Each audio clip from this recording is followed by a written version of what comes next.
more I research, the more I look, the more it makes sense to me, and that's what I'm going to do today, so hopefully make it make sense to you. So we've got a prayer here. You probably cannot read this prayer from here, but it's a good one, so I'll just go and lead us in prayer. In the name of the Father, Son, and Holy Spirit. Amen.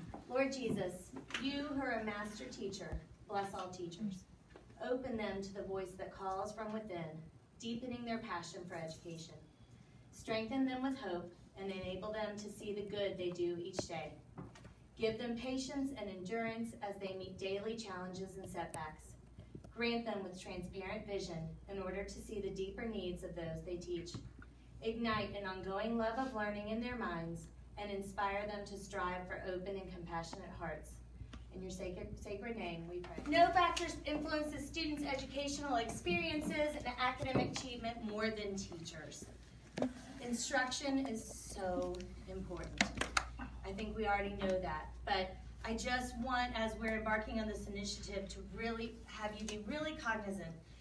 Even if you've been teaching for years, as you know, there's always something else you can do. You can look into something a little deeper. Even if you take away one thing from today that you're like, yes, I'm going to try that in my classroom, then we're already off to a great start. You are so important in your kids' lives. You have such an impact on them. So I asked you guys to fill out a survey. Thank you so much for answering my survey and everything. So we're just going to review the data real quick. So this was you saying how much you know about universal design for learning. We've got a range from we don't know anything, but our largest range was I know a little, but not enough to apply in my classroom. So that's where we're going. We're going to move from there, and we're going to move towards application in the classroom through learning. What is your perception of the need? There's a great perception of the need. Very few said that they don't think we need it at all. Many said, I think we need it, not sure how to apply it. Again, we need it. As OLA moves forward with inclusion, we definitely need it for our diverse population of students. And then what is your willingness? This is amazing. We're all willing. Everyone's willing to try, which is great. That's the first step, right? You're willing on some level. Even if you don't feel prepared, that's okay. You're willing, you're open, and that's what we're going to do today. Essential questions. This is what we're going to talk about today. What is universal design for learning? What is the research behind UDL? What are the steps? And then how does UDL look in a classroom, and how can I apply it in mine? A lot of people said in your comments on the survey, I don't know what this looks like. I need to know what this looks like, and I need to know how to apply it. So that's what I'm going to try and show you today. So universal design for learning, it's an instructional method which provides the opportunity for all students to access, participate in, and progress in the general education curriculum by reducing barriers to instruction. So that's our goal, right? We're going to take away anything that might not give people access to learn, okay? And with UDL, students are more engaged, learning greater depth and breadth, achieving at higher levels, and motivated to continue learning. And that's, in my mind, one of the biggest things. You want to motivate them. You want them to want to learn and come to school and be here. So this is David Rose. He is the one that talks a lot about the research behind UDL and everything, so I wanted to show you that. Let me just bear with me as I get all my little things going.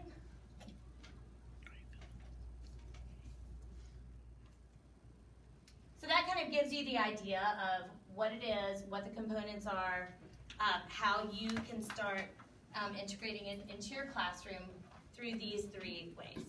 We've got representation. How are you presenting knowledge? I like this chart. There are more charts that have a lot more information on it, but this is pretty simplistic. It just gives a couple examples, providing alternatives for accessing information, provide or activate background knowledge in multiple ways. You already do a lot of this already. So feel good that you're already doing this. If you could just think of one thing to take it further, then that's great. Action and expression, okay? That's how students express or demonstrate their learning. Okay, provide options for responding. Example, keyboard instead of a pen to complete a writing assignment. Provide options for completing assignments using different media, text, speech, film, music. Kids love to make up songs and everything. Engagement principle. Stimulating students' interest and motivating them. And as he said, that's probably one of the most important things that you can do, is to motivate them to learn. Provide options that increase the relevance and authenticity of instructional activities. Provide options that encourage collaboration and communication. Kids love to work in groups. It's one of their absolute favorite things to do.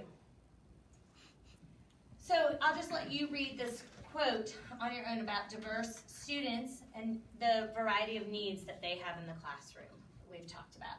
What I'm going to show you now is a Prezi that I found that is a 5th grade reading activity, and it talks about how it is a dual teaching situation, which I'd be able to do because I have Mrs. Camp with me in my classroom right now, but for reading. But it just talks about different ways that kids can express what they've learned and everything. And I just thought it was great to go with this. Oh, hello. I love technology. All right. Sheree, I'm calling on you in a second. She's not here. Great. Let's hope this works. Okay, so this is using 2 novels, both of which we know well. Tales of a 4th Grade Nothing and Super Fudge, both that are at different reading levels. I love what it says here. Our unit focuses on each individual's ability to express one's comprehension of a young adult novel, okay? The key that they're looking for is summarizing, okay? And they'll accomplish the task by working collaboratively. So it's co-teaching. There are different books on different levels. So you're going to have one teacher reading one book to a student, another reading the other one, just a chapter. They're doing a mini lesson. They're getting them familiar. And while the student is reading, while the teacher's reading, the student is filling in a graphic organizer with the information. Then the teacher's going to model writing a summary, just a 5-sentence chapter summary. And then on the smart board, they're going to use a checklist paired with a highlight activity to focus on the required elements of a summary. So just right there, they're seeing it, they're hearing it, they're utilizing it. Then they have different station teachings where they are, there's a revising editing table, there's an illustration table, there's a recording table where they're doing their own little podcast of it. So they look like this. Here's their checklist for peer editing, illustration station, and recording table station. So you see how you're kind of hitting all the different areas of ways that they can represent Do they choose between the 3, or do they have to go to all 3? From what I gathered, they go to all 3. I'm not positive, but and then they've got all the assessments: self-assessment, peer assessment, summative assessment built right in. And what I loved about this was it provided the rubrics. I love looking at the rubrics and getting ideas for the rubrics. That's a self-assessment of group work. This is a cooperative learning rubric for peer assessment. Shoulder. The first thing that we need to do when we're working with Universal Design for Learning is identify. Okay, so in the spirit of collaboration, just turn with your table just for a minute and talk about anything that you just saw that you think that would be good, or that you've seen before, or that you think is good. You're already doing it. You're going to teach someone at your table about it. Just talk real quick about what you just saw.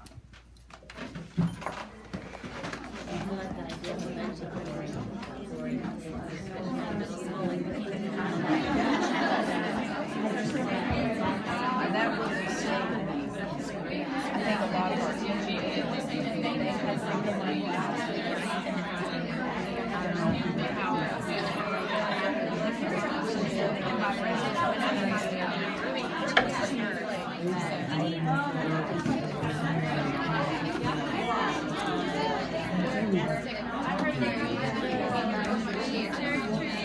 Oh, yeah.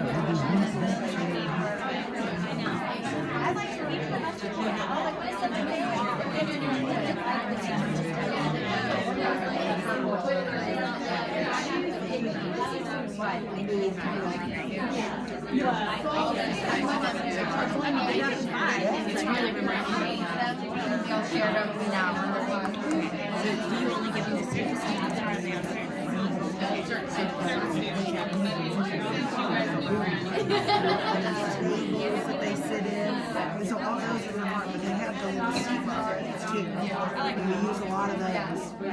Those you can staff. You know